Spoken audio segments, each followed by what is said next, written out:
Y'all, this is really a blue moon happening. If you're listening to this episode and near a gas station, go play the lottery because this is a rare occurrence that you're experiencing. Please join me in welcoming someone very close that I have a lot of love and respect for. My ex-husband, father to our beautiful, happy, smart, healthy, almost 5-year-old son, John Green. Hey, John. Hello. Aren't you just bursting with excitement? This is literally something that I never thought I would do, would be on a podcast with my son's mother, yes. So quite surprised to be here, but happy to be a part of it. Good. I'm glad. I don't know if you also get this, but when I share our co-parenting relationship with people, they're shocked, which I find to be really disappointing of our society. So I realize that we're kind of the anomaly, but also I have an appreciation for it.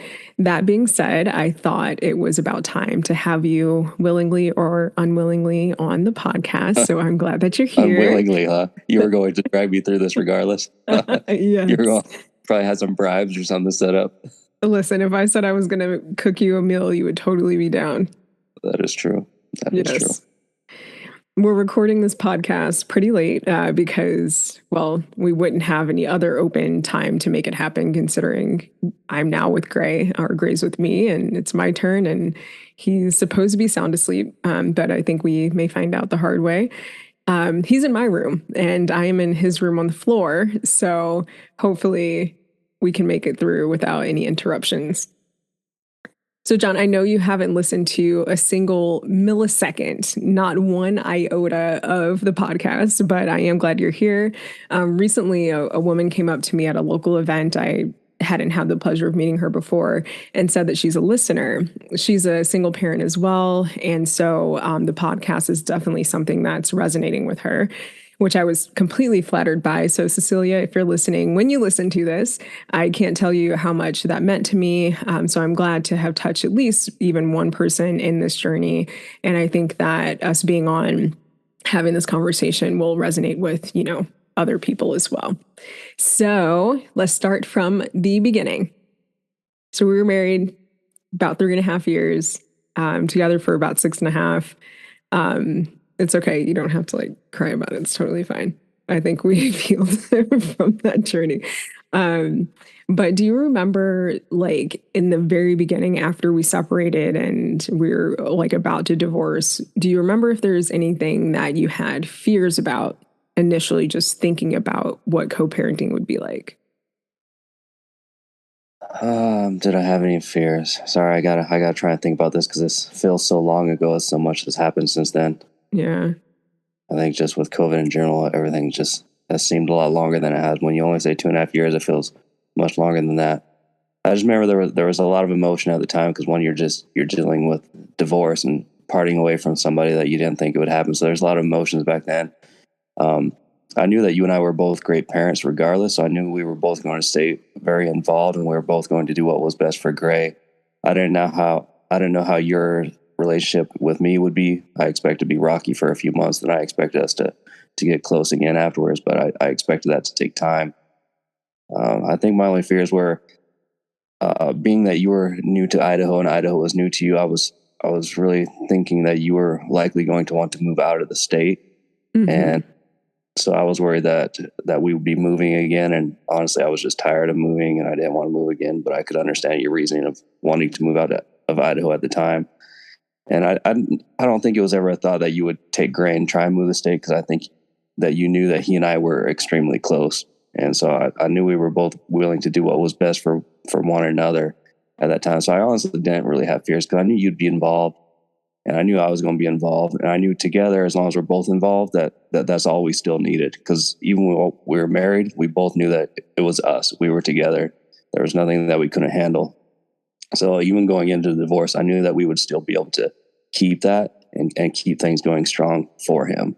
Right. So honestly, I don't think I really had any fears. It was just at the time trying to keep a strong, healthy relationship with all of us so that he would be happy and you'd be happy and I would be happy. Mm-hmm. And to give everyone a little bit of context, I know I have talked about about our divorce and kind of moving on from that I did not go into detail, obviously, because, like I said, I think on that podcast too, like, I respect you as a person and, beyond just the father of my child and my ex-husband, right? Like there's more to it than that. So I didn't go into like any sort of like nitty gritty details because I wanted to keep it respectful, but it still was something that I was going through that I wanted to share about. But the context of, why would I want to move out of Idaho is because I done moved across the flipping country twice for you.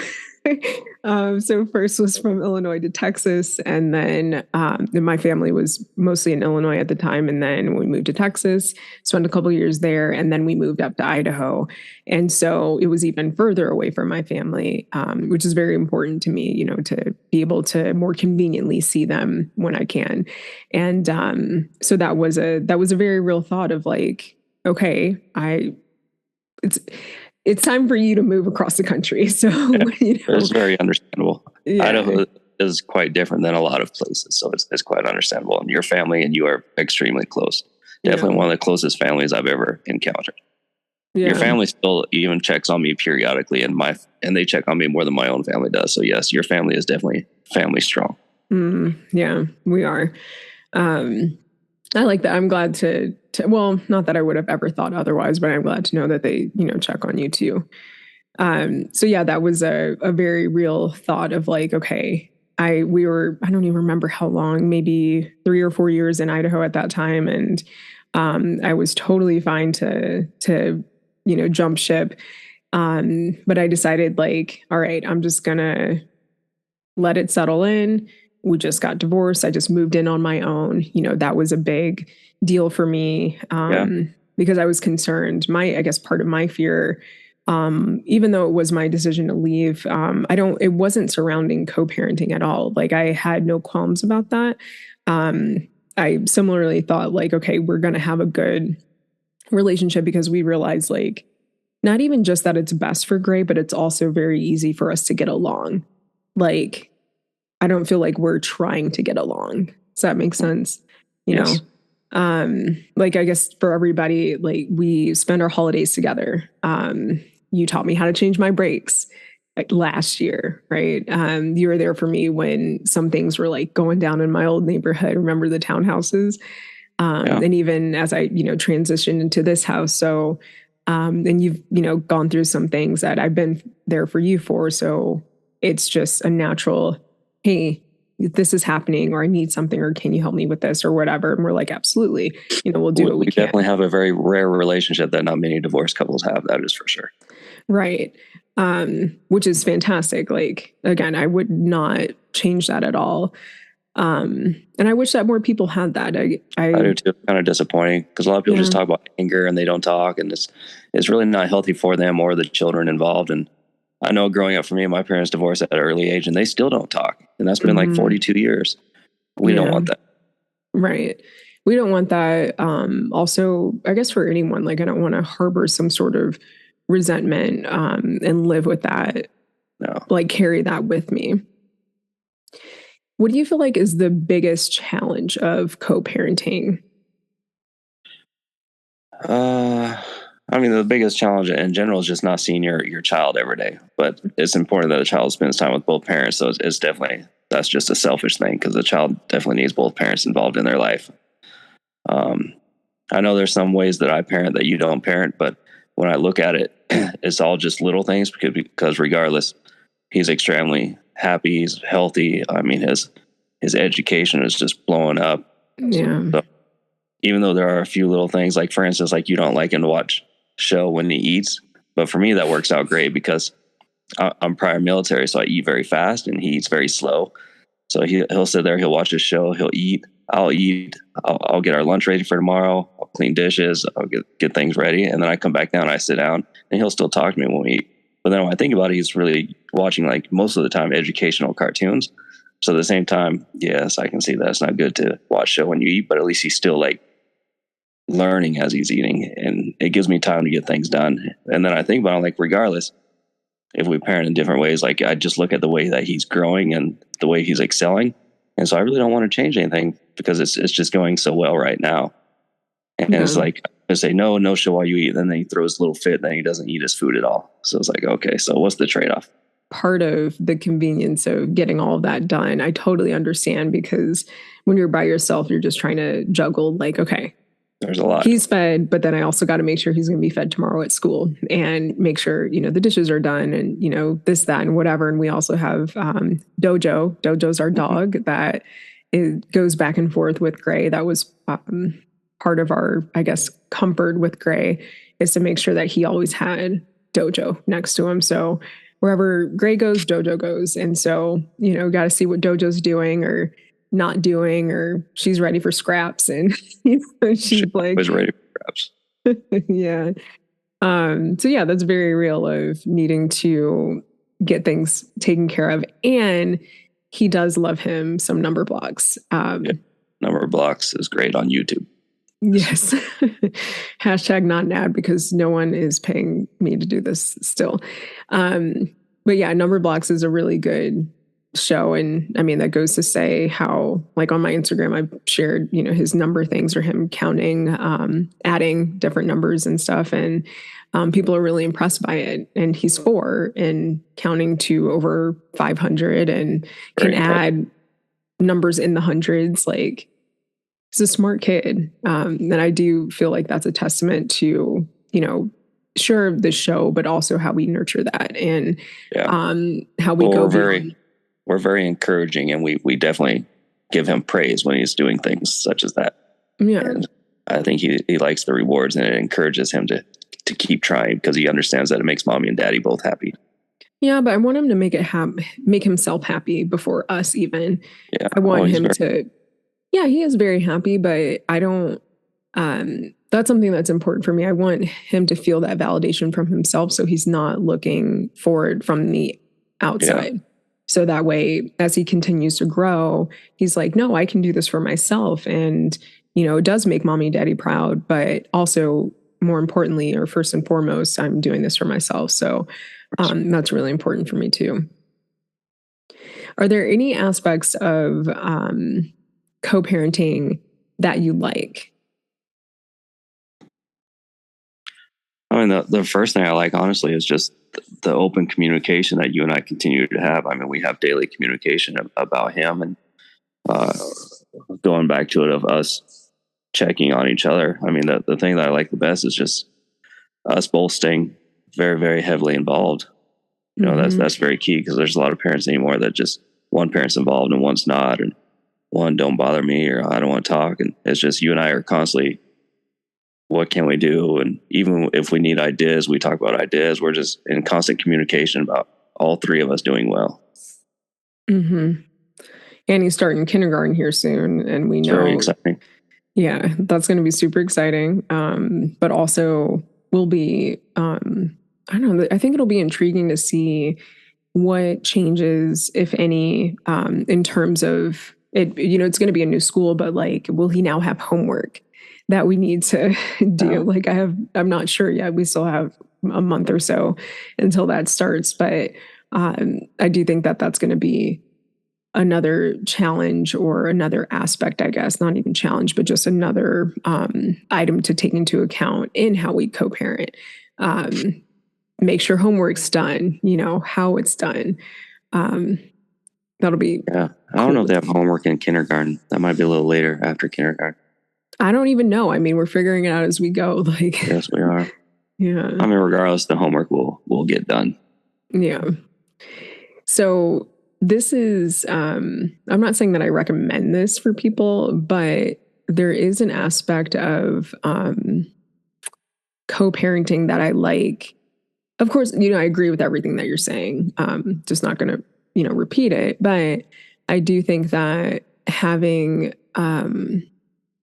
some me time is easier to do than if we are still together. I'm not saying, obviously, that's why we got divorced or anything like that, or that's what I was looking for. But I think that helps us, at least it helps me feel like I'm being a better parent when I do have Gray, because I've had some time to myself, to do the things that I enjoy, and to make sure that I'm having a better opportunity to check in with myself and make sure that I'm good to be a better parent. And not that we didn't do that when we were together, but it's just a different dynamic. It's definitely different. Yeah. There's a time where you can really just be yourself and get back to who you are and find new things and totally just relax your mind and your body. Because having an active almost 5-year-old, I mean, is physically, mentally tiring. So it is good to get that break. For sure. If you could change one thing about co-parenting, what would you change?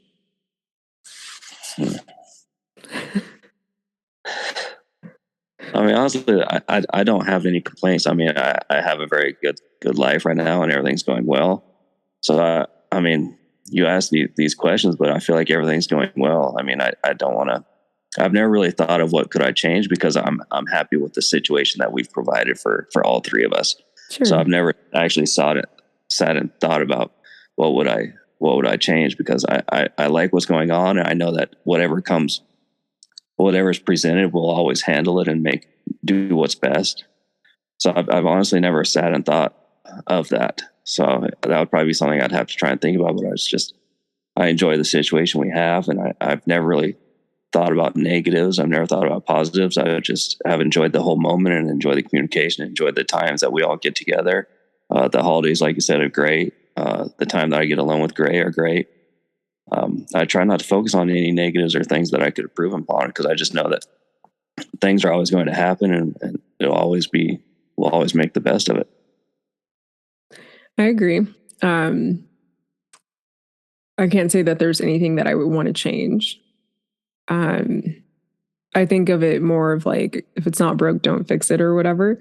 And what we have is not broken with our co-parenting. So I think we're doing a great job, and it shows in how happy and healthy Gray is.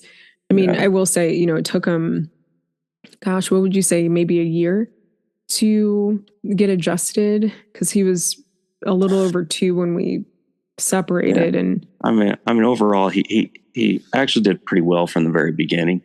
I mean, I know there was some confusion and things like that, but I feel like he handled it overall pretty well. I think separation at daycare was hard, because I had a lot of hard times with dropping off at daycare because he didn't want me to leave. Yeah. But overall, I think he handled it pretty well. He handled situations pretty well. But yeah, I think a year is probably fair to really grasp it and really understand. Oh, mama's house, daddy's house. Yeah, because now he definitely understands. Like, I'd say, like, when you were in that townhome was kind of a confusing time, but once you actually got into your house, and we was like, okay, this is mama's house, and then he started relating to his mama's house. I think once you moved into your current house, I think that helped as well, because then he really knew, like, this is mama's house, this is where she's going to be, this is where daddy is. So I think once you got out of that townhome, got into your permanent house, I think that was about it. It was almost at the year mark. Yeah, that's true. Because in the house, this is even why I wanted to buy this house, or a house, was because I wanted to make it more my own without having to worry about landlords and whatever. And so I made a point to, like, have Gray help me pick out the colors and, pick some things that he felt like it was making it his own. So that was really important to me, to make sure that he felt comfortable.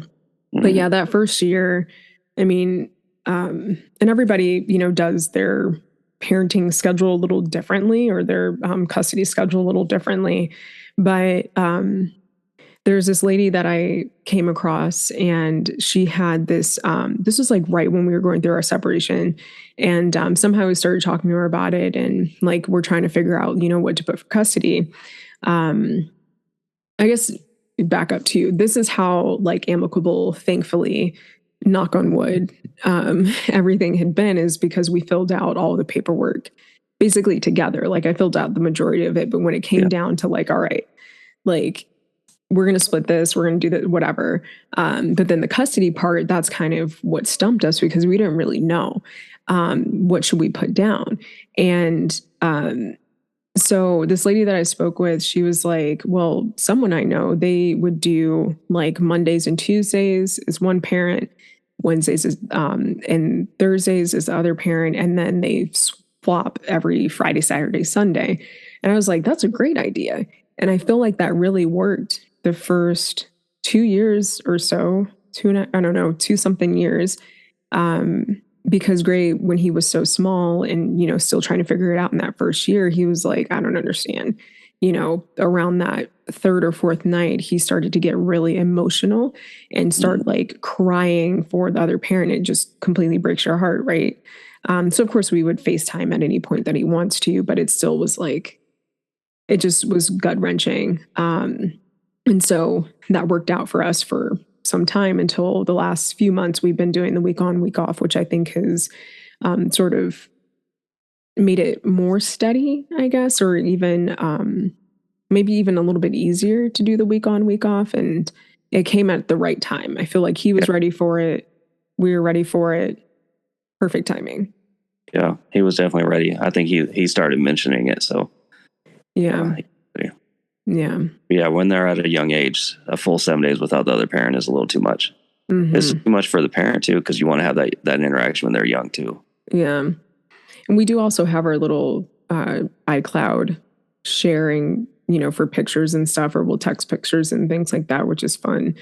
It helps you feel like you're still there if he doesn't want to FaceTime, but at least you get pictures, and that's a good thing. We're both active in that. We both want to share moments with the other one and the other parent and the other parent, be able to see what's going on.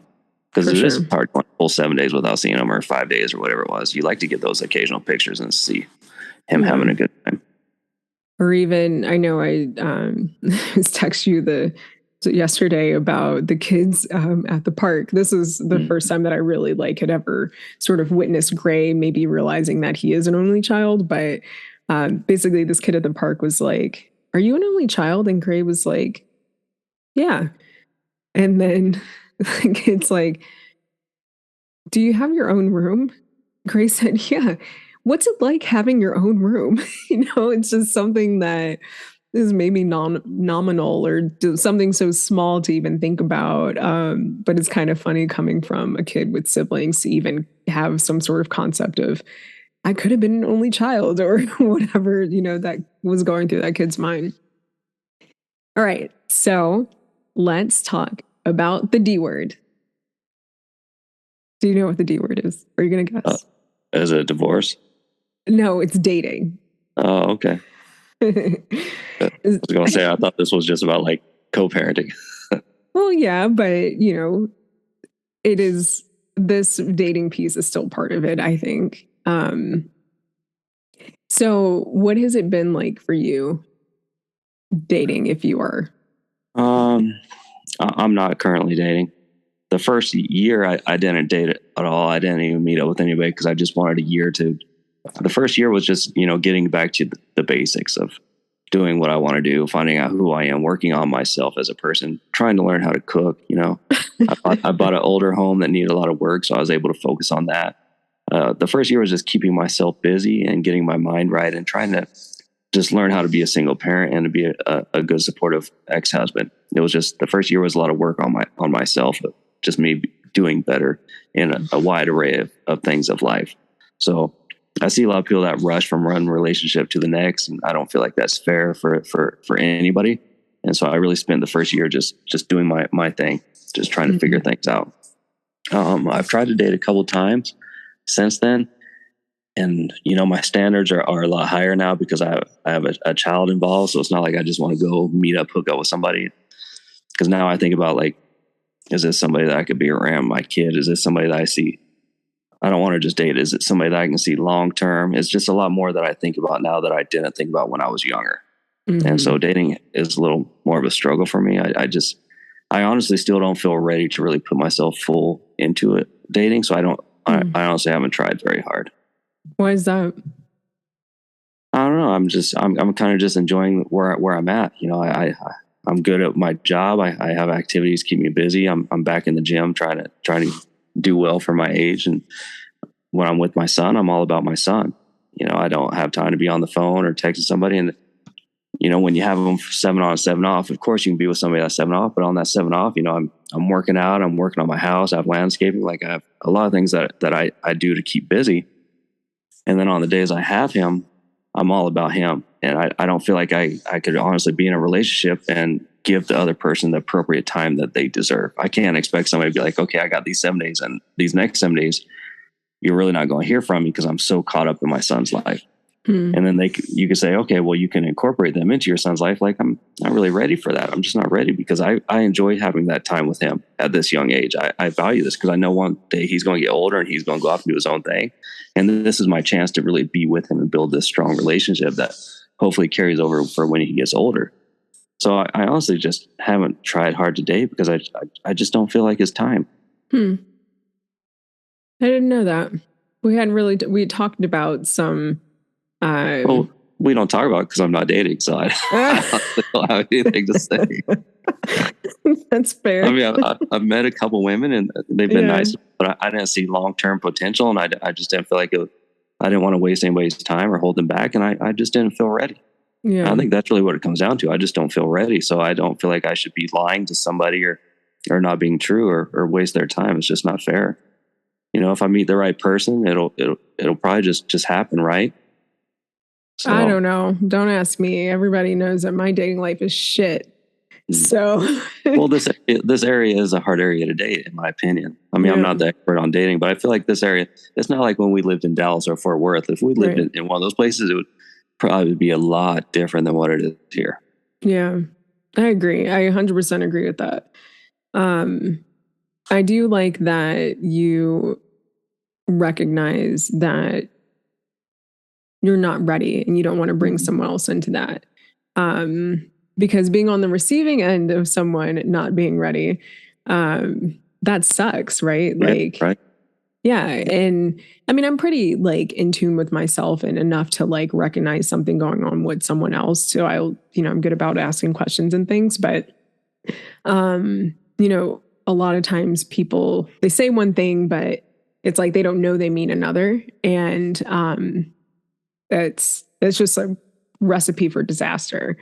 But I guess my approach to dating is that, I mean, you're like usually pretty good about being on your own anyway. And I'm good on being on my own. But ultimately, I know like in my core, like who I am, it is to have a partner, like to like build a life with someone. So that's really important to me for myself, just to be able to like share my ridiculousness, or if I want to be silly, or if I want to have like a nice conversation or whatever, like, and really create a home with someone. Like, that's what I envision for myself. But the other layer of that is, I want someone who can be a good parental figure. Gray obviously doesn't need a father. He's got the best father he could possibly ask for. So what I need, or what I'm interested in, is someone who can be supplemental to that. And not to take away, it would be like, kind of a 7-on-7 off thing. But eventually, if that were to like merge into a family, what's important for me too is that Gray see what like a healthy romantic relationship looks like. Yeah.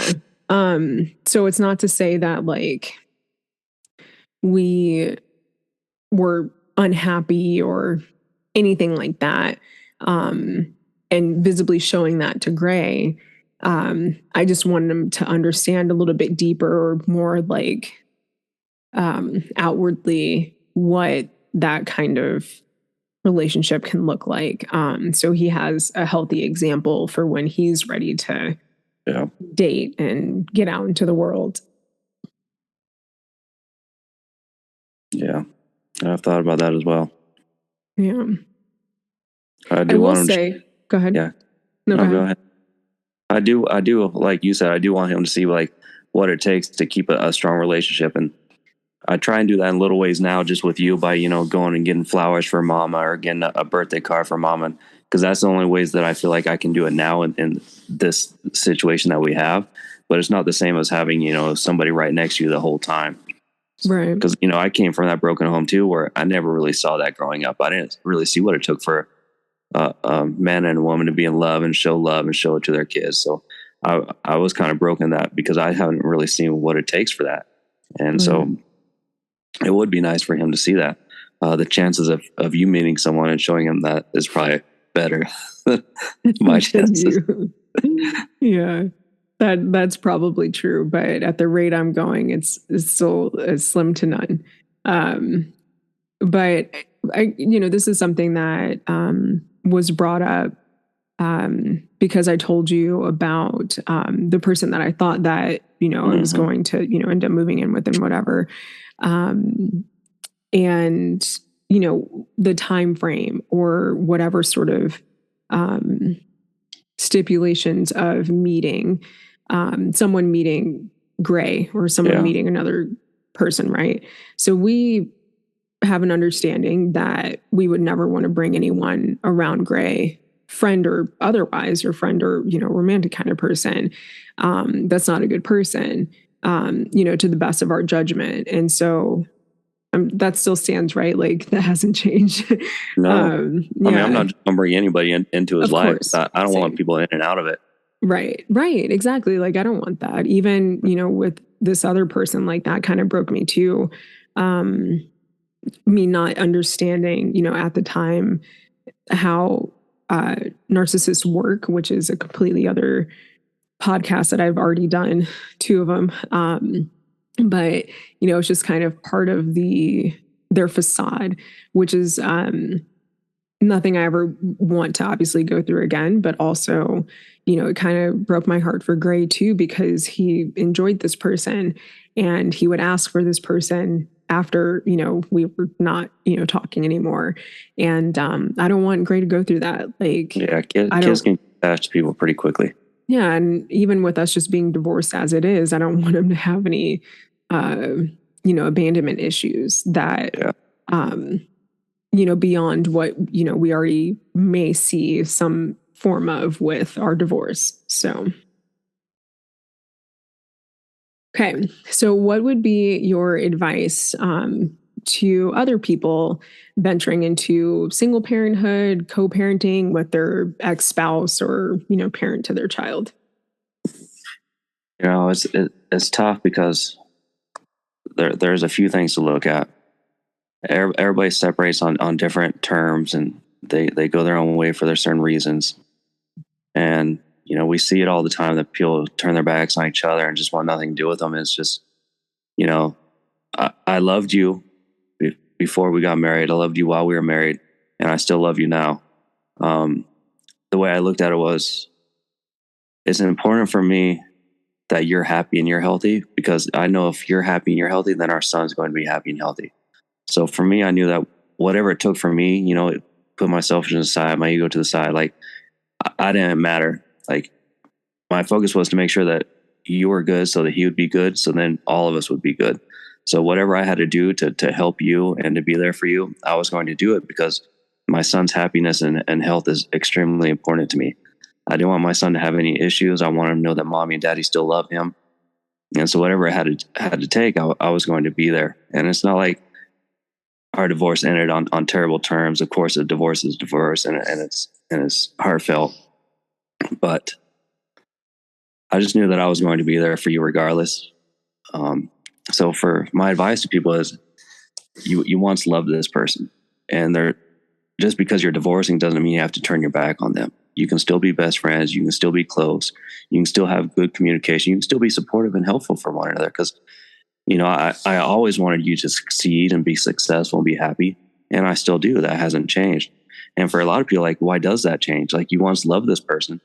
You can continue to love them, but in different ways. You can still be supportive, but in different ways. You can still be there, but in other ways, because you once trusted this person with everything. And of course, things are a little different. You're both going to move on and date, but you still have a strong relationship. You still once shared so many things, and you have a connection that you'll have with nobody else. So my advice really is just, it's not a simple advice, because it takes so much for a person. It's a lot of strength that you have to care about, but it's just, you can still be there for that person. Don't turn your back on your child, because they need you more than anybody. Because it's hard times for you, yes, but it's harder for the child because they don't understand. And of course, you don't want your child to have the abandonment issues, like you said. So it's just, find a way to be there. Even though you're divorced, you can still find a way to still be involved in the life. You can still be helpful. Just find a way to still be involved, and then be involved with your child. And you can still have these holidays together. You can still have birthdays together. You can still have all these memories that your child will remember forever because, you took the high road. You're still going to be there for each other. So I guess it's just find a way to still be involved. Find a way to be. I know there can be a lot of nuance to why people divorce. Again, our situation is probably more of an anomaly. I know it is because you hear all the time. It can take time. Yeah. Maybe, you and I, we maybe a month or two, we didn't talk that much, but then we got back to it. But sometimes I could see it would take, a year, a couple years for people. Yeah, but it, depending on why they get divorced too, or why they break up, or whatever it is, that can certainly play a big role into what their co-parenting, or even just the relationship between the two of them, whatever that is, may look like. And I've always, maintained this, you'll always be. I'm not going to cry because you're going to laugh at me. You'll always be a really important person in my life. And I'll always love you. It's just we are together for the rest of our lives, just in a very different capacity. Yeah. But it's still a beautiful one. Like when I think about because there's a lot of abusive people out there. So if it was an abusive separation, that's a whole situation. I don't know how you could really stay involved and develop a strong. So like you say, people have different situations. And if that was a situation, I wouldn't even know what to tell the person, honestly. Yeah. There are a lot of, resources for people I know, and not people I know, but there are a lot of resources in general for people to, be able to navigate those kind of relationships depending on the extent of the abuse. But it's possible, but it still cannot be. Take some work. Yeah, definitely take some work. Yeah. So I'm very grateful for you, as I always have been, always will be. Even if you let Gray watch show while he eats, it's totally fine. And I appreciate you coming on to the podcast again. I thought that this was never going to happen. And so I'm really surprised. Well, that's why I say I still stay supportive of you. Yeah. If one of us needs something, we're always there for one another. So sleep definitely. Thank you.